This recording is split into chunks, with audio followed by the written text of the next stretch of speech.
Hello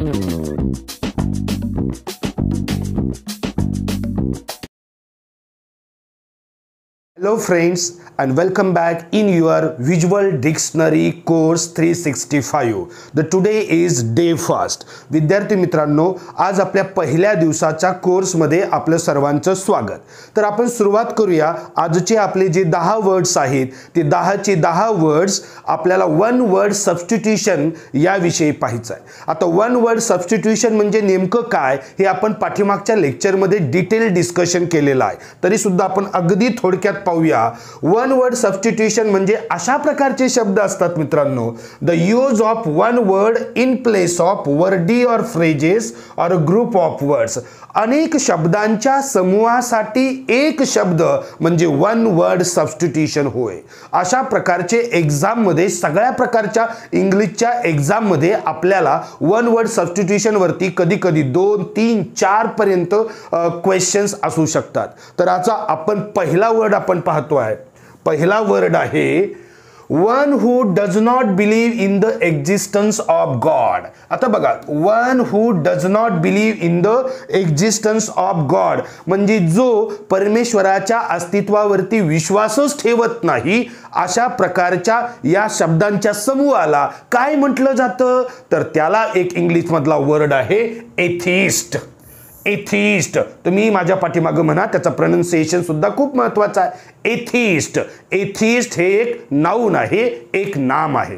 म्हणजे त्याचाच अर्थ नास्तिक असा होतो. म्हणजे एक्झाम मध्ये तुम्हाला असं दिसलं, a person who does not believe in the existence of God, परमेश्वराच्या अस्तित्वाला भरोसा न ठेवणारा, मग त्याला आपण विश्वास न ठेवणारा, त्याला आपण एथिस्ट असं आपण त्याला म्हणतो. म्हणजेच त्याचा अर्थ होतो नास्तिक. आता एक्झाम मध्ये किंवा आपण आपल्या वाक्यामध्ये कसा उपयोग करू शकतो, सार्थक इज अन एथियस्ट मॅन. सार्थक हा एक नास्तिक माणूस आहे.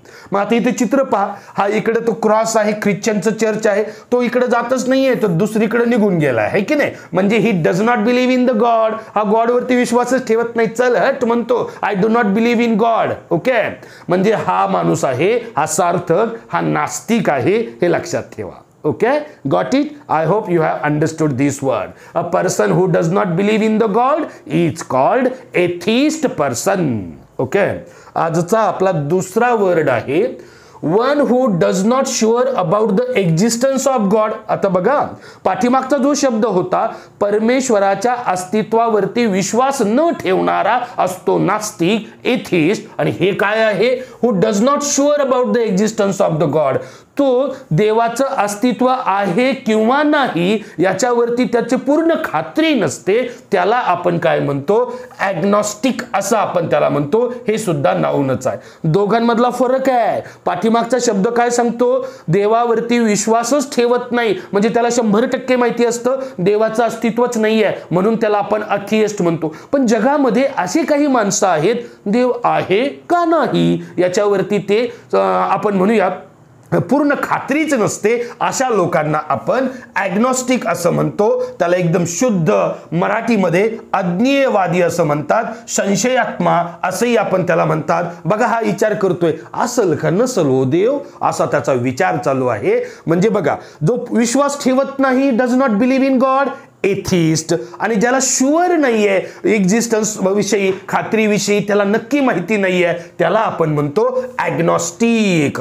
Vedanta is an agnostic man. Vedant हा संशयात्मा माणूस आहे, म्हणजे देवाचं अस्तित्व आहे की नाही याच्याविषयी त्याला खात्रीच नाहीये. हे दोन्ही शब्द लक्षात ठेवा. Atheist does not believe in the god, does not sure about the existence of the god. Agnostic ते सुद्धा नामच आहे. Let's begin with the today's third word. आपण तिसऱ्या वर्ड कडे आपण जाऊया. In a state of mutual hostility. In a state of mutual hostility त्याला आपण असं म्हणतो अँटीगॉनिस्टिक. अँटेगॉनिस्टिक. अँटीगॉनिस्टिक म्हणजे ॲडजेक्टिव्ह असतं, त्याला आपण शत्रुत्व असं म्हणतात. Look at this two girls, they are fighting with each other. ते दोघी एकमेकांशी भांडतायत, म्हणजे नॅचरली त्यांच्यामध्ये काय आहे, म्युच्युअल होस्टॅलिटी आहे. म्युच्युअल होस्टॅलिटीज म्हणजे काय, अँटीगॉनिस्टिक पणा आहे, ॲडजेक्टिव्ह आहे, विशेषण आहे, त्याचा अर्थ शत्रुत्व असं होत असतं. मग आता शत्रुत्व म्हणजे काय, Swara and Sanu had never lost their antagonistics. तर स्वरा आणि सानूनी त्यांनी त्यांचं शत्रुत्व कधीच विसरलेलं नाहीयेत. They are still enemy of each other. ते एकमेकांचे अजूनही शत्रूच आहेत. Got the point. Very simple.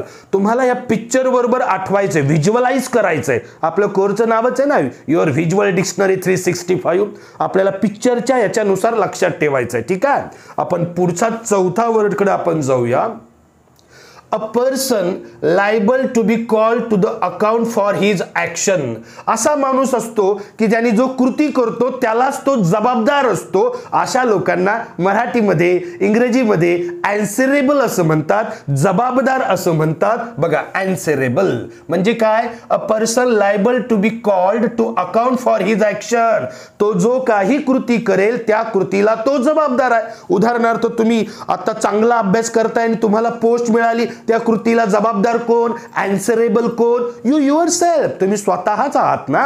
जर काहींनी अभ्यासच केला नाही आणि अभ्यास न करता त्यांची पोस्ट गेली, who is responsible for that, कोण आहे जबाबदार, who is answerable, again those people only. तेच लोक त्याला जबाबदार आहेत. म्हणजे आता लक्षात ठेवा, a person liable to be called to account for his action म्हणजे अँसरेबल. अँसरेबल हे ॲडजेक्टिव्ह आहे, विशेषण आहे, त्याला मराठीत जबाबदार असं म्हणतात. Who is responsible, the lady is saying I am responsible. Okay, मी जबाबदार आहे बाबा याला.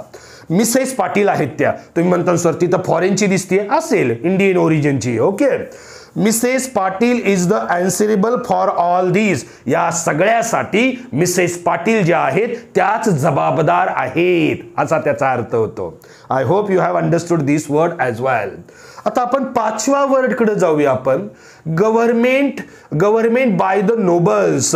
उदारमतवादी लोक असतील, असे उच्च पदावरचे लोक असतील आणि ते जर सरकार चालवत असतील तर त्यांना आपण काय म्हणतो, ॲरिस्टोक्रसी. ॲरिस्टोक्रसी म्हणजे ते नाऊन आहे, नाम आहे, सरदारशाही. लुक ॲट दिस सरदारशाही, लुक ॲट दिस ॲरिस्टोक्रसी. म्हणजे government is run by those people.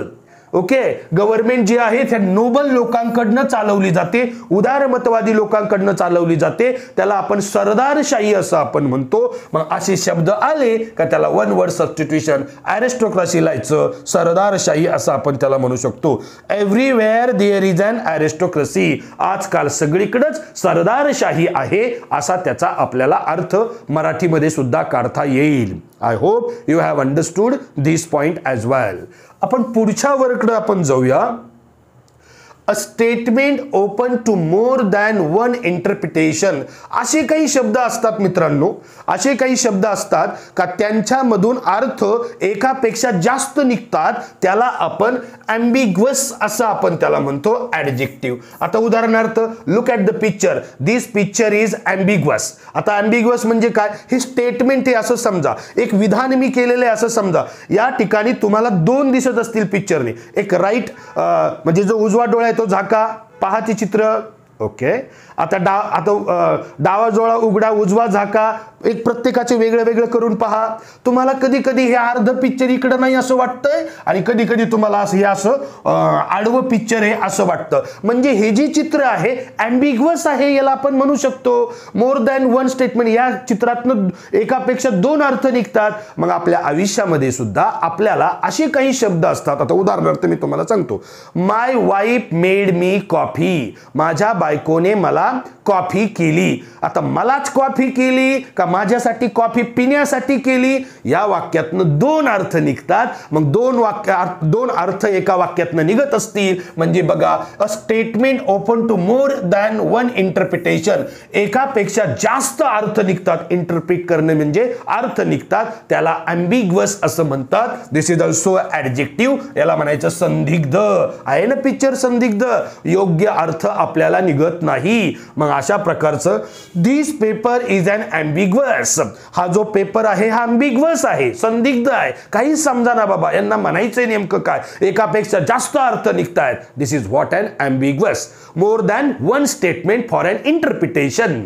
Okay, महत्वाचं आहे मित्रांनो हे सुद्धा. ओके, नेक्स्ट जाऊया आपण. Medicine that destroyed the effect of the poison. असे काही औषधं असतात का ते काय करतात, विषाचं पूर्णपणे नष्टच करतात. विष म्हणजे जे काही विषाच्या काही प्रॉपर्टी असतील, पॉइझनच्या काही प्रॉपर्टी असतील, मग आता समजा त्याला पण आपल्याला डिस्ट्रॉय करायचंय, संपवायचं आहे, मग अशा प्रकारच्याला म्हणायचं अँटीडोड. अँटीडोड वर्ब सुद्धा आहे. विषावरील उतारा. तुम्ही ऐकलं असेल, साप चावल्यानंतर सापाच्याच विषापासून बनवलेला अँटीडोड असतो, त्याला अँटीव्हेनम असं आपण त्याला मराठी इंग्लिश मधून आपण त्याला म्हणतो. अँटीव्हेनम म्हणजे सापाचंच औषध असतं, प्रतिविष त्याला आपण म्हणतो. मग अँटीडोड हे, आणि ते काय करतं, विषांवरती विषाचा प्रभाव कमी करण्यासाठी आपण अँटीव्हेनम देतो. त्या अँटीव्हेनमलाच अँटीडोड असं म्हणतात. म्हणजे जे विषाचा प्रभाव करणारं किंवा नष्ट करणारं जे औषध असतं त्याला अँटीडोड असं म्हणतात. मराठीमध्ये त्याला विषावरील उतारा. तो काय अंधश्रद्धावाला ते लिंबून मिरच्या ते तसलं नाही बरं का, हे नीट लक्षात ठेवा. ओके, हे औषध असतं, इंजेक्शन दिलं जातं. Do you have an antidote. तुझ्याकडे अँटीडोड आहे का रे बाबा, तुझ्याकडे विषावरील उतारा आहे का, असा त्याचा अर्थ आहे. हाही शब्द एक्झाम मध्ये बऱ्याच वेळा विचारलेला आहे. नेक्स्ट क्वेश्चन कडे आपण जाऊया. नेक्स्ट शब्दाकडे आपण जाऊया. A state of the growth between the boyhood and youth. म्हणजे बघा, आपल्याला बॉयहूड म्हणजे जरा थोडंसं तरुण असतं या मुलांसारखं. मग त्या स्टेटला काय म्हणायचं, त्या स्टेटला म्हणजे लहानपणापासून आपण पुढे जातो आणि मोठ्या माणसांपेक्षा कमी असतो. उदाहरणार्थ 13 ते 17 वर्षांचा जो कालावधी येतो, 17-18 वर्षांचा कालावधी, त्या मुलांना ॲडोलसन्स असं म्हणतात, नाम म्हणतात. बघा आता या ठिकाणच्या मुली ना छोट्याल्या आहेत ना मोठ्याल्या आहेत, कुमार अवस्था असं आपण त्याला म्हणत असतो. म्हणजे मुलांची जी अवस्था आहे त्याला कुमार अवस्था म्हणतात.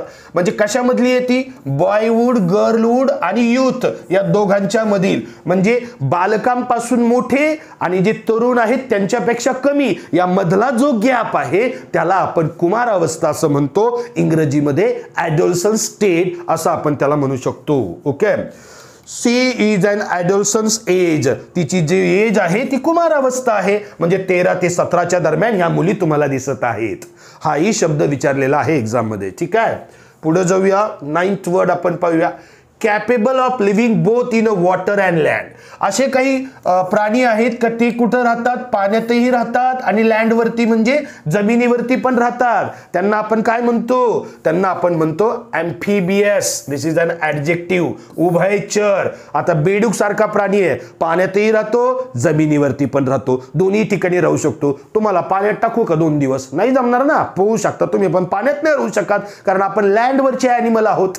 Got my idea. But the frog is there. Then the crab, खेकडा पण आहे, पाण्यातही राहतो आणि जमिनीवरती पण राहतो. क्रोकोडाईल आहे, मगर आहे, पाण्यातही राहते जमिनीवरती राहते. त्यांची तशी सिस्टम बनवलेली आहे. मग दोन्ही लँडवरती आणि वॉटरमध्ये राहणाऱ्या प्राण्यांना ॲम्फिबियस असं म्हटलं जातं. त्यालाच आपण उभयचर असं म्हणतो. Frog is an amphibious animal.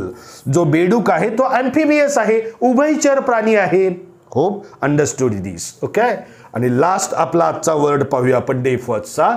To turn the friends into enemies. याच्यावरूनच कळलं असेल, तुम्ही मित्र होते पण ते मित्र आता एकमेकांचे शत्रू झालेत, मैत्री तोडली, तुम्ही स्नेह तोडलाय. बघा ना, तुटला हो स्नेह, इथं काहीच नाही राहिलं दोघांच्या मध्ये. त्याला आपण एलिएनेट असं आपण म्हणतो. हे क्रियापद आहे, वर्ब आहे, स्नेह तोडणे. Don't एलिनेट my friendship. माझी मैत्री नका तोडू रे, माझा स्नेह नका तोडू, हे म्हणजे एलिनेट होय. आपले आजचे 10 वर्ड्स आपले संपलेले आहेत. मित्रांनो, जे तुम्हाला सूचना सांगितल्या त्याप्रमाणे तुम्ही करत राहा. स्वतःची नोटबुक बनवा आणि पिक्चरच्या माध्यमातून लक्षात ठेवायचा प्रयत्न करा. Keep enjoying, keep growing, keep learning. See you in the next video lesson. Till then, bye bye.